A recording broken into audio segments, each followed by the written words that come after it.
नमस्कार, मी श्यामराव मोकाशी. आणि आता मराठी येत नाही म्हणून अमराठी लोकांच्यात मोठा संताप झालेला आहे. बिन काय म्हणतात, रिक्षाचं परमिट घेताना, बिल्ला घेताना त्याला भाषेचं ज्ञान असलं तरच ते येता येतं. त्याला तिथली स्थानिक भाषा यावी लागते.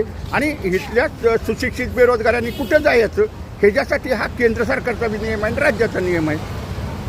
आणि ह्यांची फुकटच बोंबाबोंब चालले हो. आणि बेकायदेशीरपणे संप करतायत, नुकसान केलं आहे ते त्यांच्याच गाववाल्यांचं केलं आहे, करून द्यात.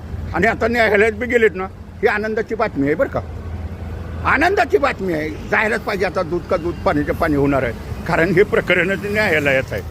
परमिट देताना बी ते न्यायालयात आहे. त्याच्यात ह्यांना जी परमिट दिली त्यात बी लिहिलेलं आहे ना स्पष्ट असं.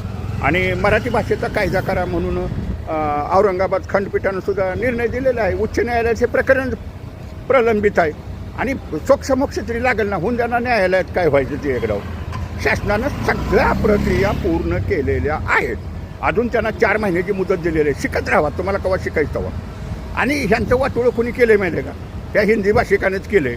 आता आरटीओला तर सगळ्या गराडाच घातलेला आहे बघा. चोबरा भरून पान पडतेच, काही कायदा नाही, माहिती काय नाही. आणि SIT नेमल्यामुळं आता ह्यांना पाक हालचाल झालेली आहे. त्यांचे नेते कसले नेते आणि काय कसलं, उगाच आपलं रजिस्ट्रेशन करायचं धर्मादाय आयुक्ताकडे, नाही तर कुठं तर हमार गुरु हमार त्याला काम करत आहे. अहो ह्यांच्या हातात पोचतं बरं, गावाचे पेपर, त्याला गाडीचा नंबर सांगता येईना, काही काम करता येईना, बोलता येईना. आणि सम करतात. आता नुकसान भरपाईसुद्धा त्या आयोजकांना करावी लागणार आहे. होतील, शासनाचे अहवाल बनतील, काय टेन्शन कोणी घेऊ नका. आणि मराठीचा कायदा हा लागूच होणार आहे. आणि आता जे हे म्हणतायत ना, आम्ही नाही बोलणार. आणि आता 31 डिसेंबरपर्यंत आनंद दिघे कल्याणकारी मंडळाचं पोर्टल पूर्ण करायचं आहे. त्याचं काय आहे, तो बी मोठा पॉलिटिकल इश्यू बघा. परिवहन मंत्री, मुख्यमंत्री ह्यांचे सगळे आमदार बघा कॅम्पेन चिडतील.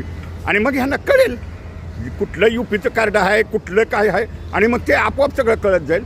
पण मराठी बोला, मराठी शिका, हे मात्र कोणी विसरू नका. आणि ज्या नोटीस दिल्यात ना, ते त्यांना 1 महिन्याचे दिलेले आहे. बाबा शिकून ये जा. आता पुन्हा ते शिकून नाही आला तर पुन्हा त्याला लायसन ब्लॉक करण्यासाठी पुन्हा नोटीस दिली जाते. म्हणजे ते ही प्रक्रिया मोठी आहे. असं काय नाही, ते लायसन कॅन्सल नाही होणार, पण ब्लॉक होणार 3 महिन्यासाठी. त्याच बी जर शिकला नाही तर ही. आणि दुसरी गोष्ट, महाराष्ट्रात अशी ह्या हिंदी भाषिकांचे लायसन किती ब्लॉक आहे तो. ते मुंबईत तरी ते RTOवालेच वैतागलेत, वाहतूकवाले वैतागलेत, ब्लॉक काढायला सुद्धा येतात. म्हणजे लायसन यांची ब्लॉक आहे, त्यांच्या गाड्या ब्लॉक आहेत, विना पेपरच्या गाड्या चालतात. मराठी बी बोलायचं नाही, हे मात्र लक्षात ठेवा.